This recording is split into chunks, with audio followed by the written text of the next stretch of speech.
कई दिनों से मैं मुल्क पे जो हो रहा है और जो हालात सियासी बन रहे हैं मैं उसको असेस कर रहा था, और जो इस मुल्क में हुआ अच्छा नहीं हुआ। 9 मई का जो हादसा हुआ उसको मैं पहले ही कंडेम कर चुका हूँ। मैंने काफ़ी सोच विचार के बाद फैसला किया है, चूँकि सियासी माहौल इस मुल्क पे इस वक्त बहुत ख़राब है, और मैंने फैसला किया है कि इस वक्त मैं पार्टी का ओहदा छोड़ता हूँ सदारत, और बाकी दोस्तों और पार्टी वर्कर से सलाह मशवरा करके आइंदा का लाएअमल तय करूँगा। परवेज खटक ने भी तहरीक इंसाफ के ओहदे से इस्तीफा दे दिया। इस्लामाबाद में प्रेस कॉन्फ्रेंस बोले कि 9 मई के वाक़यात की पहले भी मजम्मत कर चुका हूँ। अल्लाह ना करे कि 9 मई जैसे हालात दोबारा हो। मुल्क का सियासी माहौल ख़राब है। मैंने फैसला किया है कि पार्टी का ओहदा छोड़ दूंगा। आइंदा का फैसला दोस्तों के साथ मुशावरत की बात करेंगे। प्रेस कॉन्फ्रेंस में असद कैसर भी मौजूद थे। तहरीक इंसाफ पाकिस्तान के सदर चौधरी परवेज इलाही भी गिरफ्तार। जमानत मनसूख होने पर एंटी करप्शन पंजाब और पुलिस ने लाहौर से गिरफ्तार किया। एंटी करप्शन ऑफिस पहुंचा दिया गया। साउथ अस्पताल में तिबी मुआयना, जिस्मानी तौर पर फिट करार। तर्जुमान एंटी करप्शन कहते हैं कि परवेज इलाही ने जमानत के लिए जाली मेडिकल सर्टिफिकेट पेश किया था। जिस्मानी रिमांड के लिए उन्हें आज जुडिशल मजिस्ट्रेट के रूबरू पेश किया जाएगा। परवेज इलाही अहले खाना का सहारा लेकर गिलगित फरार हो रहे थे। मोनिस इलाही ने ट्वीट किया कि मेरे वालिद को झूठे मुकदमात में गिरफ्तार किया गया।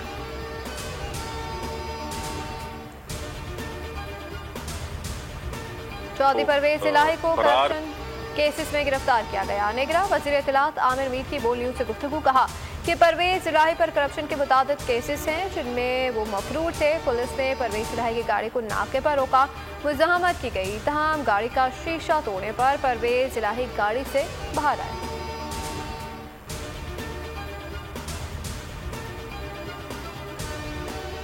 चेयरमैन पीटीआई बुनियादी इंसानी हुकूक की खिलाफ वर्जी के बेबुनियाद इल्ज़ामात लगा रहे हैं। रियासती इदारे के खिलाफ गंदी जबान इस्तेमाल की गई। 9 मई के वाक़यात से तवज्जो हटाने की कोशिश की जा रही है। वज़ीर आज़म शहबाज शरीफ का ट्वीट लिखा कि सिक्योरिटी इदारों को बदनाम किया जा रहा है। उस शख्स का झूठी खबरें फैलाने में कलीदी किरदार है। जिन्ना हाउस पर हमला और चलाओ घेराव का केस। पंजाब के 11 इस्लामी डॉक्टर यास्मीन राशिद समेत दीगर पीटीआई कारकुनों की नजरबंदी के अहकामात का अदम करार। लाहौर हाईकोर्ट ने फौरी रिहाई का हुक्म दे दिया। गिरफ्तार 4 खवातीन इंसदाद दहशतगर्दी अदालत में पेश। खवातीन को चेहरों पर कपड़े डालकर कमरे अदालत में लाया गया।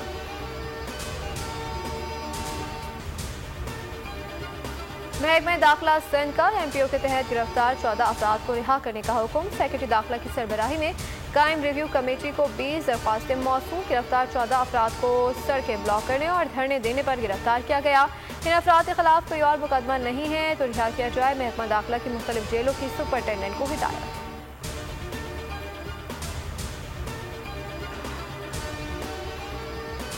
वफाकी वज़ीर जावेद लतीफ़ कहते हैं कि सबूत मौजूद हैं। सानिहा 9 मई बैरूनी साजिश थी।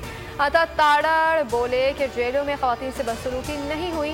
कमर जमान कायरा का कहना था कि ख़वातीन से बदसलूकी के इल्ज़ामात सबूत पेश करें वरना इल्ज़ाम तराशी करने वालों को सज़ा दी जाए। सोशल मीडिया पर जाली खबरें फैलाई जा रही हैं।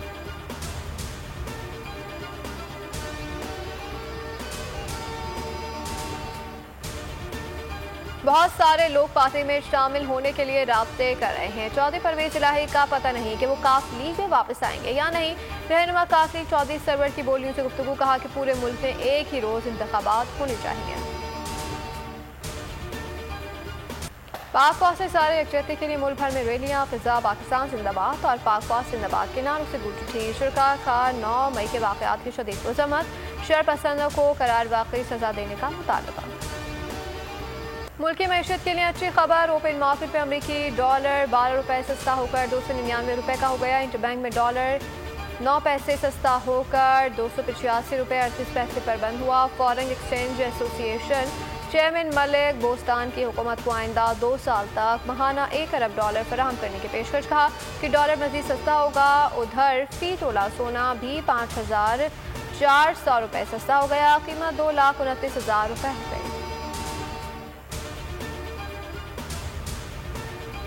साफ फैसलों से पाकिस्तान को डिफॉल्ट होने से बचाया। वज़ीर खजाना इसहाक डार की मीडिया से गुफ्तगू। कहा कि मुआशी सूरत हाल बेहतर हो रही है, मसाइल पर जल्द काबू पा लेंगे। मरियम औरंगजेब बोलें कि सियासी अफरा तफरी खत्म होने से मुआशी इस्तेकाम आ रहा है। आटा 35 और चीनी 52 रुपए फी किलो करके दिखाएंगे।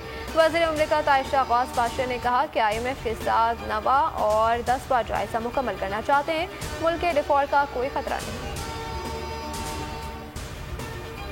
मुल्क में महंगाई की शरह 76 साल की बुलंद तरीन सतह पर पहुंच गई। माहाना बुनियादों पर महंगाई की शरह में 1.58% का इजाफा। इदारा शुमारियात के मुताबिक मजमूई शरह 38% तक पहुंच गई। 11 माह में महंगाई 29.16% रिकॉर्ड।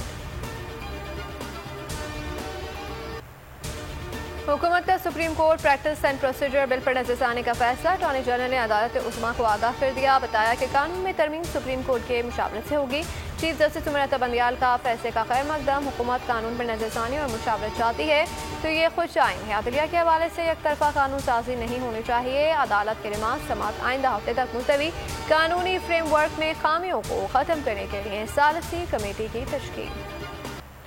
और क्या आइन शहरियों की कॉल्स रिकॉर्डिंग की इजाजत देता है? इस्लामाबाद हाई कोर्ट ने अटॉर्नी जनरल से मुआवनत तलब कर ली। साबिक चीफ जस्टिस आकिब निसार के बेटे की तलबी का समन मुअत्तल करने का हुक्मनामा जारी। जस्टिस बाबर सितार ने 7 सफ़ात के तहरीरी हुक्म में इस्तफसार किया कि गैर कानूनी रिकॉर्ड की गई कॉल्स को रिलीज करके की जिम्मेदारी किस पर आयद होगी।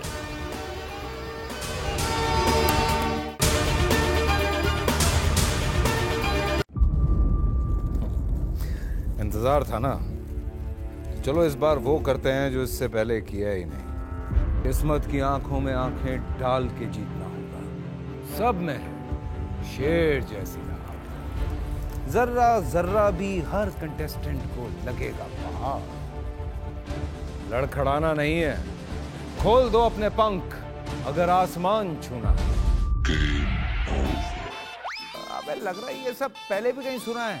एंटरटेनमेंट की गारंटी जनाब, क्योंकि यहाँ खेलोगे कूदोगे तो बनोगे नवाब। खुश रहो पाकिस्तान।